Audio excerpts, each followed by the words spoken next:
Good morning and welcome to PSC 101 Introduction to American Government at Great Boston College. My name is Konstantinos Travlos and I will be your instructor about this. So in a way, the point of this course is encapsulated by the cartoon on the first PowerPoint page, where we have a young child asking his dad, what does it mean to be an American? And the dad answered, it means that we have the freedom to criticize our government, which lately has become a full-time occupation. Thus, the cartoon seems to indicate that being an American citizen means worrying about the government all the time. Is that the price of freedom? Are we informed enough to be able to keep our government responsible, to provide cogent and useful and good criticism? That's a very big question that we will try to answer and address in this course. We recognize that because of the anger people have felt towards the situation in Minnesota, there are a lot of people who are spirited and energized and ready to help create change. But what it takes is leadership and organization and an actual physical and mental and psychological approach to how we will get this change implemented. That's why we have, we're encouraging people to register to vote. We're taking down emails and names so that we can help spread information to help people also even as simple things as making sure you're filling out the census is imperative to our community. You have to do your part. You have to do your part. You can't just ask for change and not do anything. You have to be able to contribute to it. You can't just hope and pray somebody will do something. You just got to do it. And we have many examples of people being angry about something the federal government or the state or county or city governments are doing.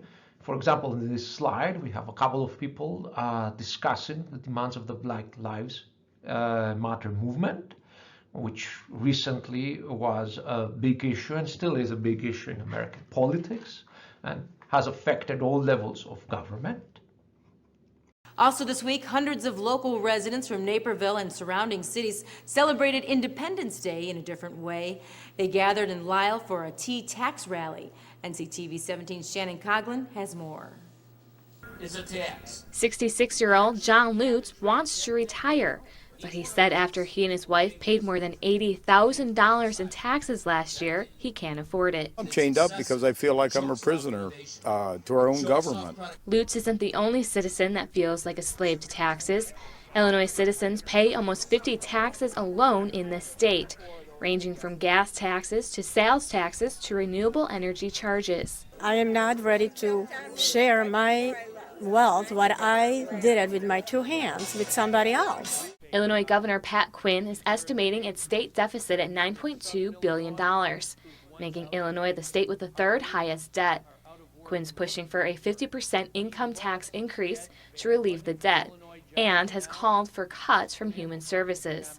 State Representative Mike Connolly spent the last 4 months down in Springfield and notes the government doesn't live within its means. I think the people want the government to operate the way they operate at home and in their businesses, and they don't see that. Reporting from Lisle, Shannon Coughlin, Naperville News 17. This was the second local tea tax rally this year. The first rally was back on Tax Day in April. And over at this slide, we have a news report about a Tea Party tax protest from back of a couple of years. So both on the political left and political right, however you want to define these concepts, and I'm going to discuss about them within class, it seems that American citizens are unhappy with what their government is doing.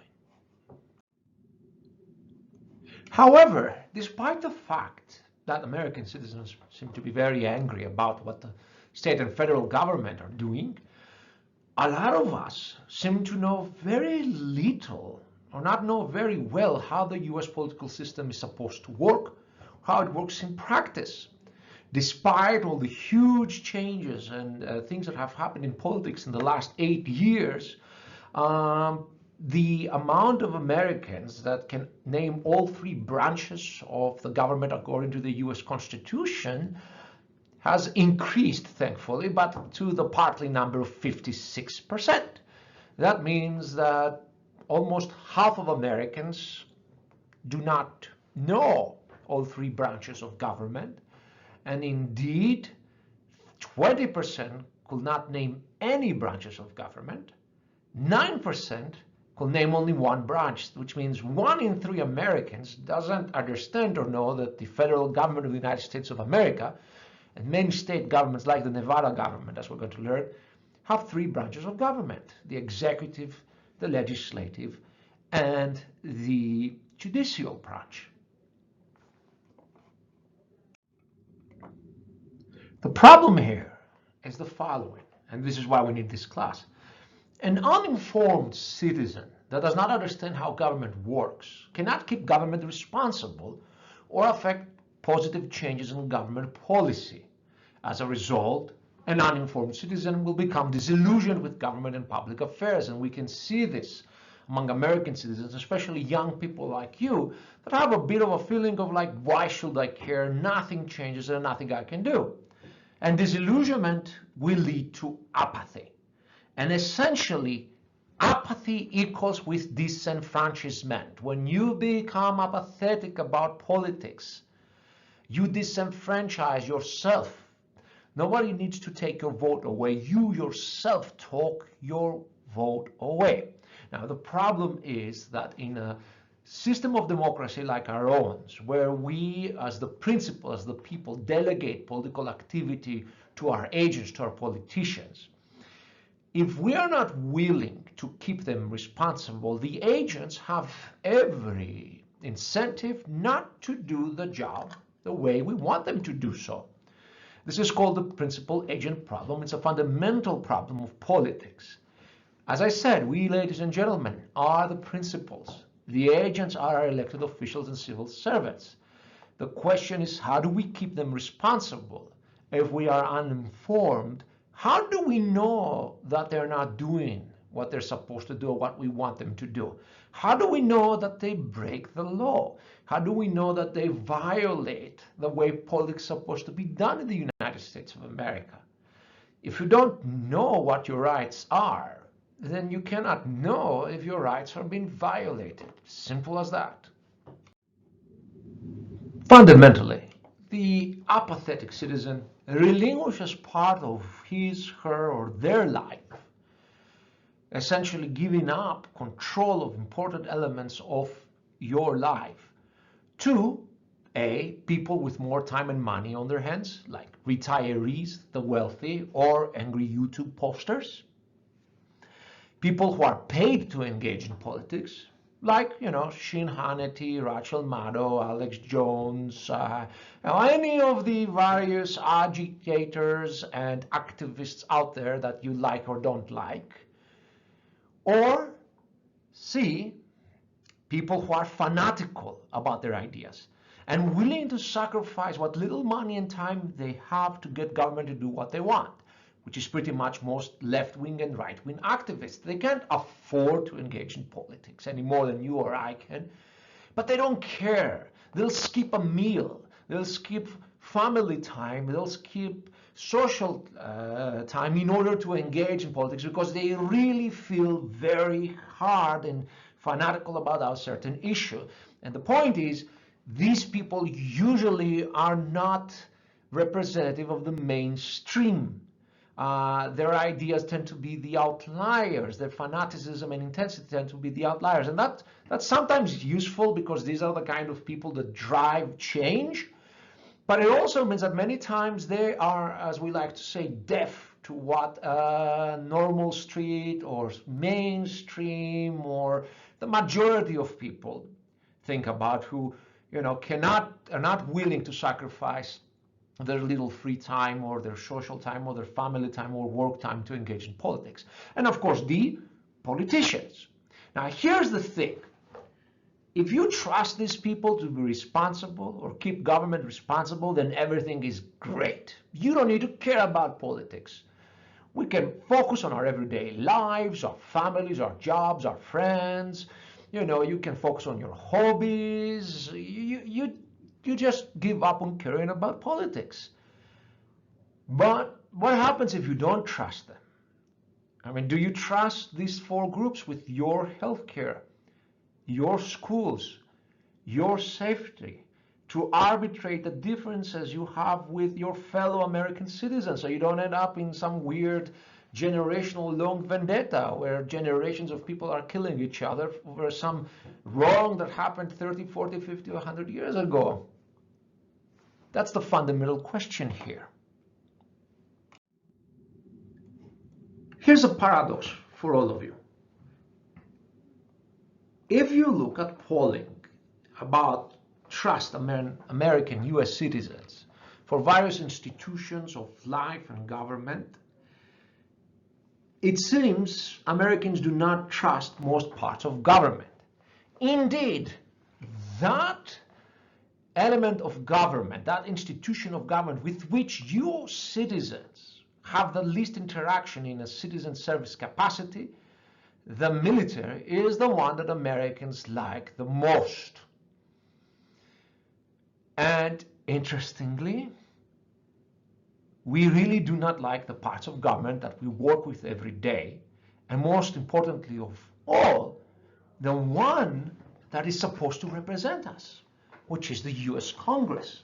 That is the representative of the people, that is the representative of our will, and that has the least trust of everything. People trust television, news, and big business more than they trust the US Congress. As one person joked, the US Congress is less liked than cockroaches in America.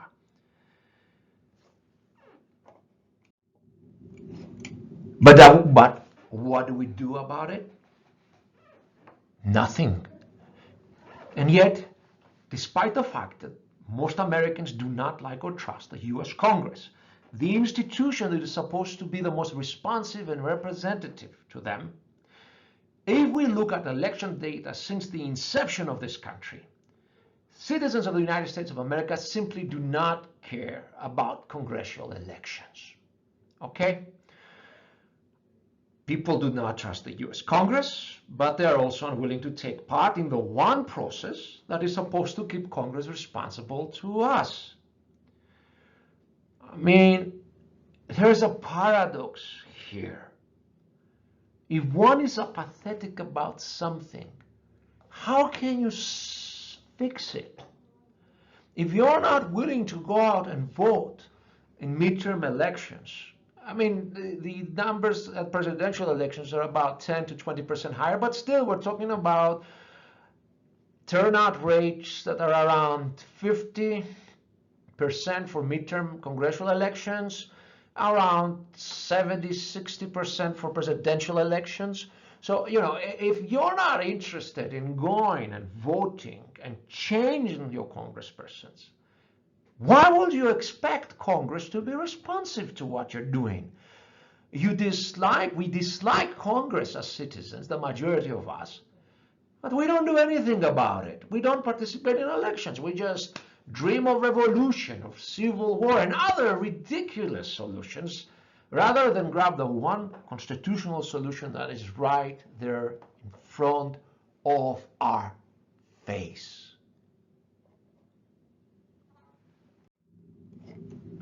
So that's the goal of this course, to learn how the US and Nevada state governments are supposed to work and how politics actually works. So we have the option to be informed US citizens and Nevada residents, which is the basis for being an active member of a civil society and to be able to hold the government responsible. If you know the rules, you will be able to understand the process. If you know the process, you'll be able to spot irregularities and hold your agents, your elected representatives, and those who work for them, the bureaucracy, the executive, the judiciary, and so on, responsible. Now, you may decide to turn this option down. You may decide at the end of this class to say, I don't really care about politics even after this. And that is your American, fundamental US American right, okay?